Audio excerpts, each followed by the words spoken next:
दोस्तों, एक कसाई के घर चूहा, कबूतर, मुर्गा और बकरा रहते थे। एक दिन कसाई चूहा पकड़ने के लिए एक चूहादानी ले आया। जब चूहे को यह बात पता चली तो वह भागा भागा कबूतर के पास गया और बोला, बहन मेरी मदद करो, कसाई चूहादानी लाया है, उस चूहेदानी को कहीं दूर फेंक आओ। कबूतर बोली, चूहेदानी से मुझे क्या खतरा, मैं क्यों फेंकूं। अब चूहा मुर्गे के पास गया। मुर्गा हंसकर बोला, ये तो मेरी समस्या नहीं है, तुझे खतरा है, तू जाकर फेंक। बेचारा चूहा दौड़ते हुए बकरे के पास गया। बकरा बोला, चूहेदानी में मैं थोड़ी फंसने वाला, मैं ऐसा बिल्कुल नहीं करूंगा। निराश होकर चूहा अपने बिल में चला गया। रात को अचानक खट की आवाज आई। कसाई की बीवी को लगा कि चूहा चूहेदानी में फंस गया है। वह चूहेदानी के पास जा रही थी, अचानक उसे सांप ने काट लिया। कसाई अपनी बीवी को वैद्य के पास ले गया। वैद्य बोला, इसे कबूतर का सूप पिलाओगे तो ठीक हो जाएगी। कसाई ने कबूतर का सूप बनाकर अपनी बीवी को पिला दिया। उसकी बीवी ठीक हो गई। कसाई ने अपनी बीवी के ठीक होने की खुशी में मुर्गे को काटा और खा गए। जब पड़ोसी को पता चला कि उनकी पत्नी ठीक हो गई है तो सब पार्टी मांगने घर आए और कसाई ने पार्टी में बकरा बनवा दिया। दोस्तों, यह वही कबूतर, मुर्गा और बकरा थे जो चूहे के मुसीबत के समय में उसका साथ देने के बजाय उसका मजाक उड़ा रहे थे, क्योंकि उन्हें सिर्फ यही लगता था कि यह सिर्फ चूहे की प्रॉब्लम है, न कि मेरी। एक पिता अपनी बेटी के लिए लड़का देखने गया। उन्होंने लड़के के पिता से पूछा, छोरो काई करे है। लड़के के पिता ने कहा, सीए है। उन्होंने पूछा, छोरा की बहन काई करे है। पिता ने कहा, वाह भी सीए है। उन्होंने फिर पूछा, छोरा की माँ काई करे है। पिता ने कहा, वाह भी सीए है। उन्होंने फिर पूछा, अरे वाह, सब सीए है, मतलब आप भी सीए ही होगा। लड़के का पिता, ना ना, मैं तो घाघरा ब्लाउज कटिंग करूं, ये सब लोग सीए हैं।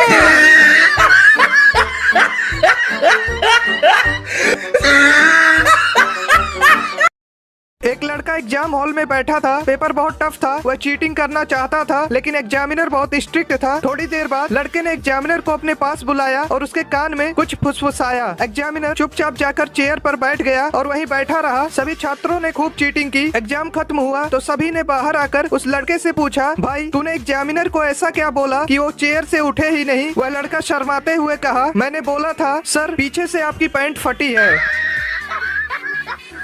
एक तरफ पूरा प्ले बॉय समाज डरा हुआ है तो दूसरी तरफ धोखा खाया पूरा एक समाज खुशी मना रहा है। तो एक कहानी है मुजफ्फरनगर की, जब एक लड़का और एक लड़की रिलेशनशिप में आते हैं। जिंदगी में खुशी के पल पिरोकर एक दूसरे के दिन हसीन बनाते हैं। भरोसा एक ऐसी चीज है जिसका कोई सर्टिफिकेट नहीं होता, इसलिए विश्वास करके एक दूसरे को गले लगाते हैं। पर एक दिन खिड़की से एक परिंदा एक कागज लेकर आता है, जिसे पढ़कर उस लड़की का दिल एकदम टूट जाता है। खुदगर्जी की चिट्ठी पढ़ती है जिसमें लिखा होता है कि मेरे घर वालों ने मेरी शादी कहीं और तय कर दी। पर वो कहती है कि सुनो, हम मना लेंगे, तुम्हारे घर वाले ही तो है, समझा देंगे। पर लड़का कुछ बहाने बनाने के बाद साफ मना कर देता है। तो लड़की सवाल करती है, ये बात तुम्हें तब याद नहीं आई जब तुम मेरा जिस्म नोच रहे थे। तो लड़का गुस्सा होकर कह देता है कि देखो, इसमें दोनों की मंजूरी थी। पर लड़की कहती है कि मंजूरी इसलिए थी क्योंकि तुम मुझसे शादी करने वाले थे। लाखों बार ना सुनने के बाद लड़की एक प्लान बनाती है और उसे मिलने बुलाती है और दोनों मिलकर ये डिसाइड करते हैं कि एक आखिरी बार हम बिस्तर होंगे। और रूम में पहुंचने के बाद जब उनके बीच ये सब शुरू होता है तो लड़की नीचे जाकर उसका काट देती है। उसने सही किया या गलत ये कमेंट्स में जरूर बताना। बाकी अपने सभी प्ले बॉय दोस्तों को भी।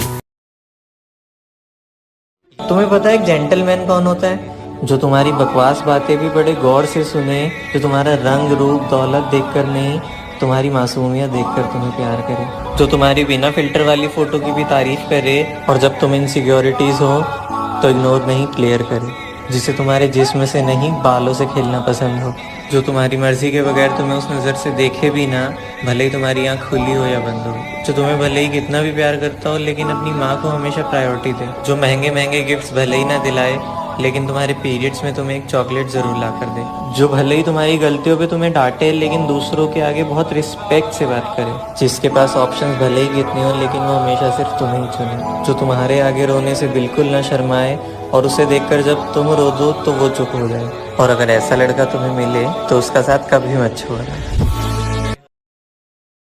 भारत पाकिस्तान के बीच जो लड़ाई हुई उसमें कुछ भी अच्छा नहीं हुआ, लेकिन एक चीज जो अच्छी हुई वो ये हुई कि हमें पता चल गया हमारे देश के लिए कौन कौन वफादार है। इस 6 दिन की लड़ाई में भारत के हर नागरिक ने इंडियन आर्मी का बहुत साथ दिया, पर एक सेक्शन और था ऐसा जिसने पूरे भारतीयों का साथ दिया, वो थे हमारे इन्फ्लुएंसर्स। हाँ, इस लड़ाई में हमारी इंडियन मीडिया ने काफी झूठी खबरें फैलाई, लेकिन अगर हमारे इन्फ्लुएंसर्स नहीं होते तो हम भी पाकिस्तान की तरह झूठी बातों में उलझ कर रह जाते। लोगों ने मीडिया से ज्यादा वीडियो क्रिएटर्स की सुनी। लिटरली पाकिस्तानी एक्टर्स हारने के बाद भी विक्ट्री परेड निकाल रहे हैं, पर हमारे एक्टर्स तो सारे चुप रहे और कुछ इन्फ्लुएंसर्स भी चुप रहे ताकि उनकी ऑडियंस न चली जाए। पर जो बोले उन्होंने हमें एक हौसला दिया और ऐसे वक्त में हिंदू मुस्लिम करने से रोका। एक नया फोन लेकर उसकी अनबॉक्सिंग वीडियो बना देना, चाची को साड़ी दिला देना या फिर वीडियो कॉल पे एक दूसरे को गाली दे देना। अगर तुम्हारी नजर में कंटेंट इसे कहते हैं तो जाकर प्यार से फॉलो करो। पर चलो आओ थैंक्स बोलते हैं उन लोगों को जिन्होंने ऐसे वक्त में हमारे देश का साथ दिया। कमेंट्स में उस इन्फ्लुएंसर को, उस वीडियो क्रिएटर को टैग जरूर करना जिसने आपको सबसे ज्यादा होप, जिसकी वीडियो आपने सबसे पहले देखी और जिसने आपको सही इन्फॉर्मेशन दी। भेज दो सबको ये वीडियो।